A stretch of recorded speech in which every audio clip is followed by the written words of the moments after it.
I'm Sean Woods in Oldham, where I've returned to 10 years after I reported on some of the worst rioting seen in mainland Britain for 20 years.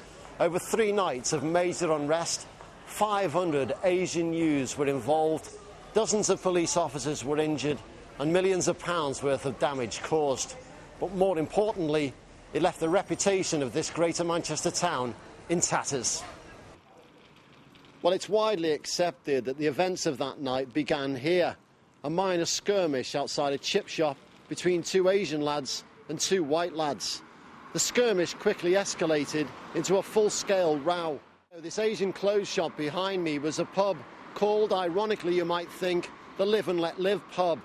It was a major target, one of the first for the rioters that night. The customers were attacked inside, the premises were petrol-bombed, and shortly afterwards, Stuart Littleford arrived on the scene. What did you see, Stuart? Well, I was driving past about 7 o'clock that night and noticed, first of all, a lot of smoke in the area, acrid black smoke. And then, as I got to the pub here, noticed a riot van, 2 riot vans on the car park and a fire engine, hose pipes out, water jets out. So I stopped to inquire about what had happened. And I was told the pub had just been attacked by a lot of Asian people who were throwing bricks and petrol bombs through the window and had indeed gone inside and attacked some of the customers even. So quite a shocking sight, really. So we're on Waterloo Street now in Glodwick, the front line, as it were, of the riots. Yeah, this is certainly the front line from my memories of that night. I was over there at the top of Abbey Hills Road filming later on. I first started down at that area and over at the bottom of Waterloo Street. This here was a chaotic scene. There were burning bins, rubbish, anything, pallets people could find was on fire in the centre of the road there. There must have been 500 to 1,000 youths gathered here, coming back from where we are now on Waterloo Street, pushing their way through, throwing bricks, stones, petrol bombs at the police. The police were sporadically coming down here.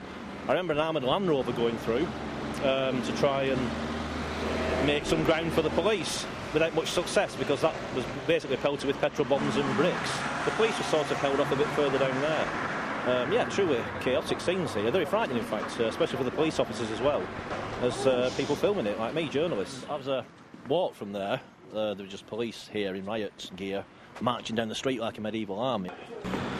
The main mob of rioters, they were sort of at the top of this road, a few, sort of half an hour before the police came down the road.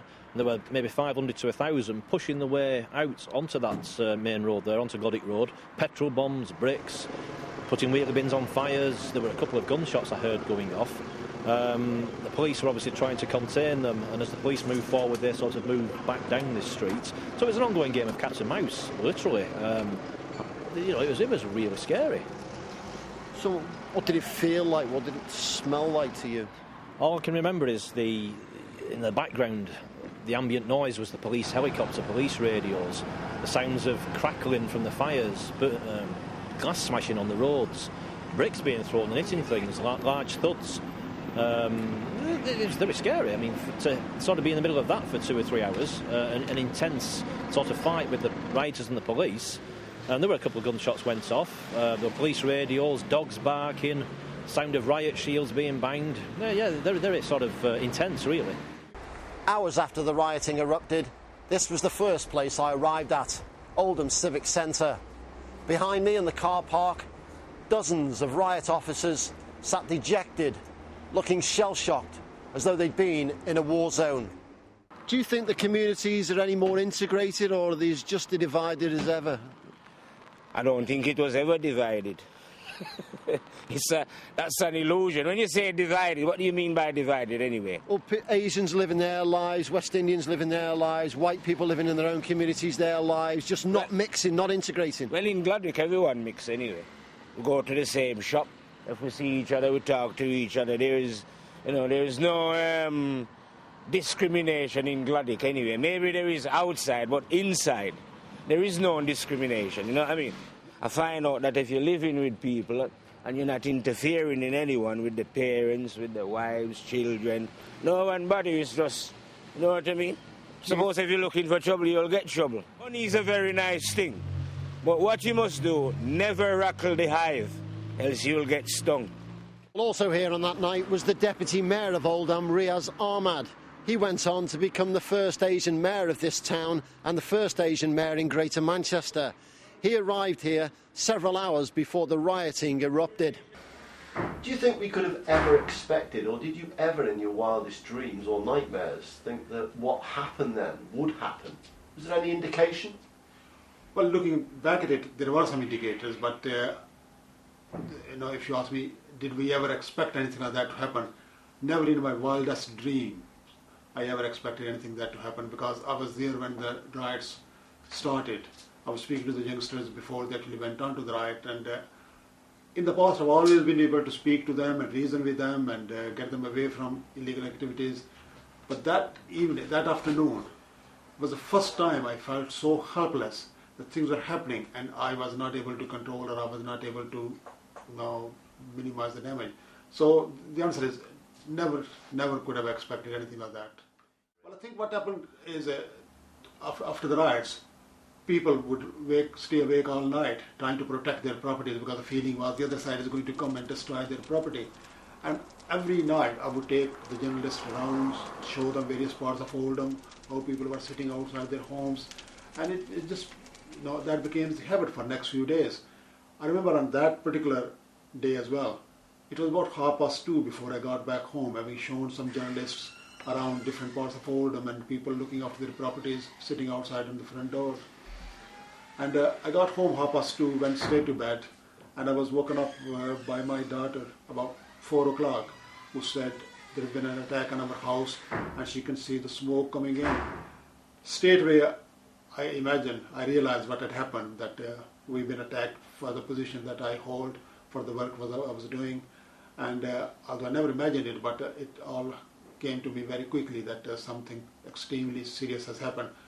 So I collected the family, got all the children together, and I still remember to this day the moment we had to leave the house, because it was difficult to step outside the house in case whoever has thrown the petrol bomb were waiting outside to throw it us in person. So we had to raise the alarm, we had to phone the police, and I had to step outside and I will look around, make sure there's nobody standing outside before I let my family come out. To implement all the recommendations that were made in the Ritchie report, we've done that, and I think Oldham 10 years on is a much more cohesive and much more peaceful place. This survey from the You and Your Community survey finds that more than 2/3 of people say that people from different ethnic backgrounds still don't get on well together. Is that a source of disappointment, or? I think that's a work in progress, and that's why I'm saying we are in a long-term project. We never pretended we'll be able to do it in months, 2 months, 12 months, 18 months. This is a long-term project, and I estimated at the time it will take about 25 years. So the report just confirms what I said at the time. We now got any worse than we were in 2001, and that to me is a huge achievement, because we've seen other places like Burnley and Bradford where they had one riot followed by a second riot after 5-10 years. And I think in Oldham we are a better place because we've managed to change the mindset that 10 years on it is very peaceful. You can never say never, but I'm confident that we will not see a riot of that scale again in Oldham for a very long time, if ever. A year after the Oldham riots, Riaz Ahmed became the town's first Asian mayor, a sign that the town was finally moving on from the riots that rocked it to its core. 10 years on, though, and despite millions of pounds being spent on bringing divided communities together, he accepts there's still a long way to go.